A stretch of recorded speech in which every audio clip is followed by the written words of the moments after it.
I'm Michael Henry, and in this video, I'm going to help you answer the question, how do I stop my sugar addiction?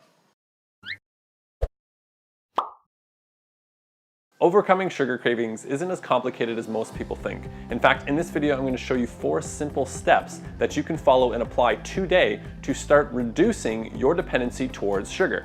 Step number 1, acknowledge your dependency. Number 2, identify the common times that you indulge. Number 3, learn how to manage those cravings. And number 4, apply those strategies to the times that you indulge. Step 1, acknowledge your dependency. Now, if you're not sure if you have a dependency towards sugar, go back and watch one of the videos that I show you how you can actually identify the signs and symptoms to determine if you do have a sugar addiction.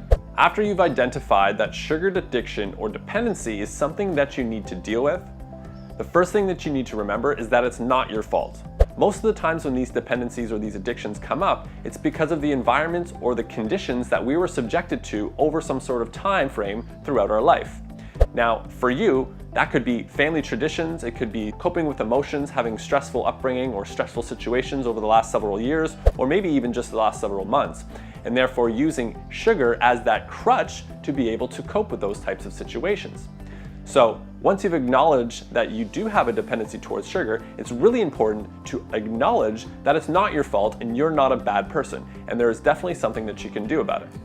Step number 2, identify the times that you indulge. So this is really important as well. You need to identify very clearly when are the times throughout the day or the situations or scenarios in which you find yourself eating in abundance a lot of sugar.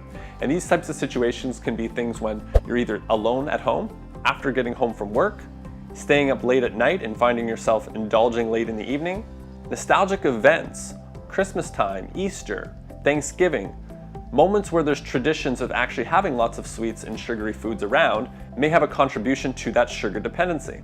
And this is because there are so many events that use sweets or foods as a way to celebrate either birthdays, achievements, accomplishments, weddings, or just having a bunch of friends over and giving yourself a reason to celebrate. Once you've identified these times or these situations in which you indulge in a lot of cravings and sugars, now you can actually try to pickpocket a few of those out and actually do something about it in each situation. So that brings us to step number 3, learning how to manage your cravings. Whenever these events or these indulging moments come up for you, this is oftentimes when your cravings are going to kick in. So the best thing that you can do is manage those cravings in those situations, and that way you can overcome that dependency towards sugar in those particular situations, and therefore, overall, your addiction towards sugar will reduce. Depending on the situation, there are 7 different types of tactics that you can apply in those situations that can help you overcome your cravings. The first one is making sure that you're eating a balanced meal and that you're getting enough nutrients so that your body isn't craving sugars. The second is to make sure that you're drinking enough water. If you do have enough water in your system and you're feeling hydrated, you're less likely to be craving foods and/or sweets. Number 3 is to make sure that you're well rested and you're getting enough sleep. Because if you're tired and not resting very well, your body's actually going to be craving more sweets in order to give it the energy it needs in order to stay awake. Number 4, check in with your emotions. A lot of the times we're avoiding certain emotions or procrastinating something that we actually need to do, and we use food or sweets as a crutch to avoid those feelings or that activity that we need to do. Number 5, remove the convenience.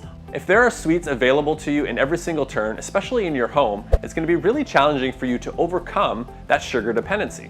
In your home, you can definitely make some changes by trying to remove those foods and reduce the convenience of actually accessing those foods. However, this strategy doesn't necessarily apply very well to situations or social events where you can't actually control the environment. The 6th strategy is to try to change your habits, your traditions, and your routines so that you're no longer falling into these indulging moments and succumbing to your cravings and your dependency towards those sugars. So this can involve simple things like mixing things up in your life, whether it be doing things a little bit differently, creating new habits, breaking old ones, or you can even incorporate, which is step number 7, exercise. So when you're exercising, you're actually going to be releasing natural endorphins in your body, which is going to give you a similar effect that sugar provides for you, that happy, good feeling. So incorporating more exercise into your life will also help to reduce those sugar cravings and that sugar dependency. And that brings us to the last step on how to stop your sugar addiction, and that is to apply these strategies to those indulging moments. Depending on your indulging moments or those events that come up for you where you crave sweets or you're eating an abundance amount of sugar, You need to strategically take these strategies and apply them so that you can shift those events so you're not dependent towards sugar in those particular situations, and you can actually have a stronger willpower to overcome those sugar cravings when they come up and that dependency towards sugar overall. And there you have it. Stopping your sugar addiction isn't as complicated as you think, but it does take some time and a little bit of work. So let's recap those 4 steps. Number 1, acknowledge the dependency that you have towards sugar, and remember, it's not your fault. Number 2, identify those indulging times or situations that you eat more sweets.